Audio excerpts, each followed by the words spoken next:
OBD de trouble code description technique, communication perdue avec le module de commande de la colonne de direction. Qu'est-ce que ça veut dire?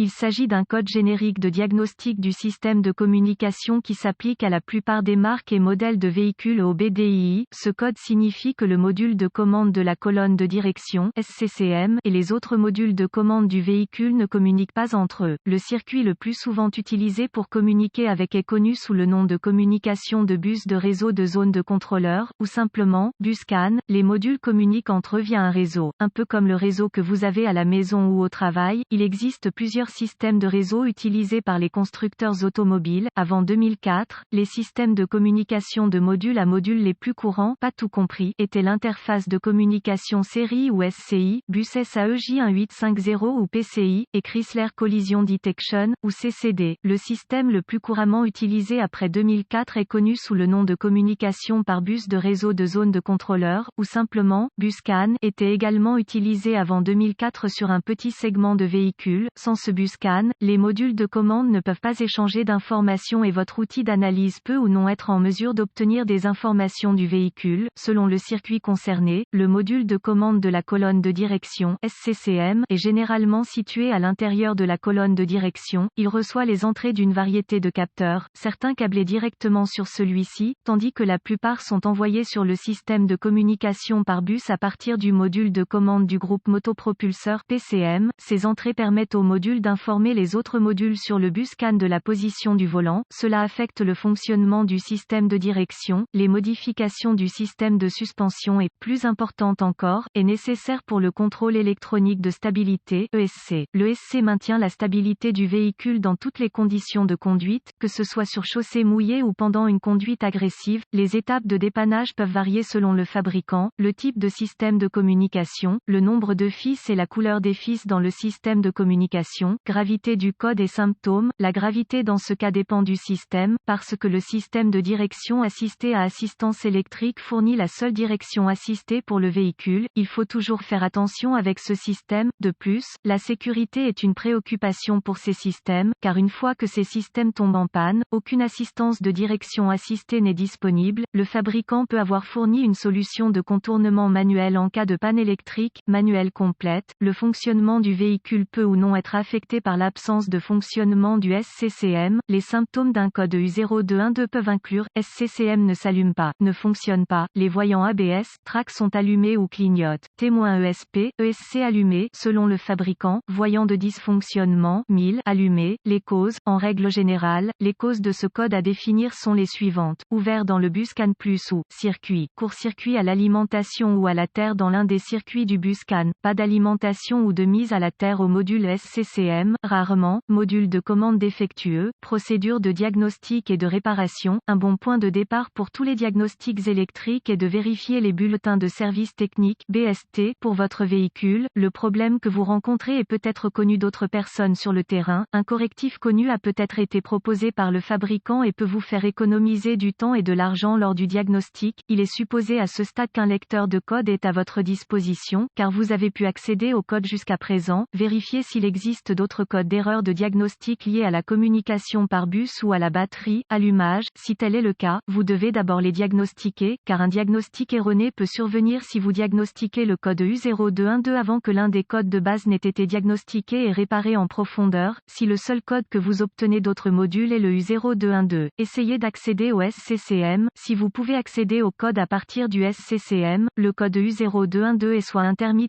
soit un code mémoire. En cas d'impossibilité d'accéder au SCCM, le code U0212 défini par les autres modules est actif et le problème est présent. La défaillance la plus courante est un défaut de circuit qui provoque une perte de puissance ou de masse au module de commande de la colonne de direction.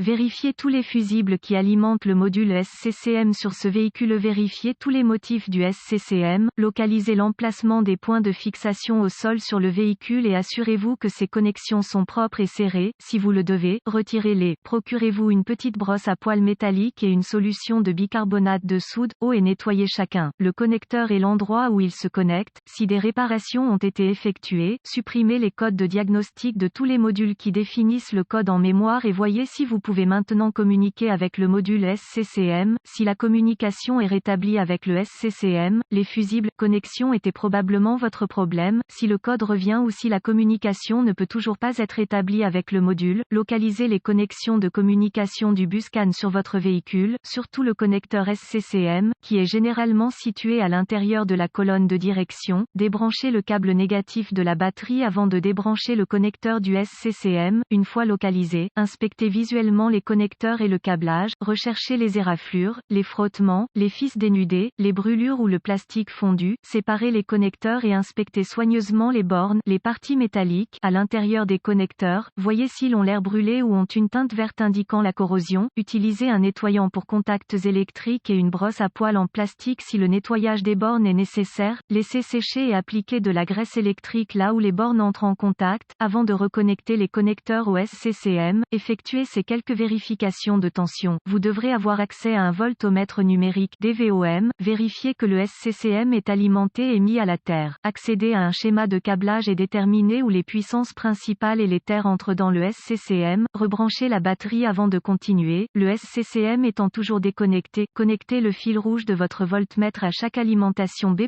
tension de la batterie, entrant dans le connecteur SCCM et le fil noir de votre voltmètre à une bonne mise à la terre. Si vous n'êtes pas sûr, le négatif de la batterie fonctionne toujours, vous devriez voir une lecture de la tension de la batterie, vérifiez également que vous avez de bonnes raisons. Accrochez le fil rouge de votre voltmètre au positif de la batterie B+, et le fil noir à chaque circuit de masse. Encore une fois, vous devriez voir la tension de la batterie à chaque connexion, sinon, réparez le problème du circuit d'alimentation ou de mise à la terre. Vérifiez ensuite les deux circuits de communication, localisez les circuits CAN-C+, ou HSCAN+, et CAN-C, ou HSCAN, avec le fil noir de votre voltmètre connecté à une bonne masse, connectez le fil rouge à CAN-C+, avec la clé allumée, le moteur éteint. Vous devriez voir environ 2,6 volts et fluctuer légèrement. Ensuite, connectez le fil rouge du voltmètre au circuit CAN-C, vous devriez voir environ 2,4 volts et fluctuer légèrement. D'autres fabricants affichent CAN-C à environ 0,5 volts et la clé fluctuante à l'arrêt du moteur. Vérifiez les spécifications de votre fabricant, si tous les tests ont réussi et que la communication n'est toujours pas possible, ou si vous n'avez pas pu effacer le code d'erreur U0212. La seule chose qui reste à faire est de demander l'aide d'un diagnostiqueur automobile qualifié, car cela indiquerait un échec SCCM. La plupart de ces SCCM doivent être programmés ou calibrés en fonction du véhicule pour être installés correctement.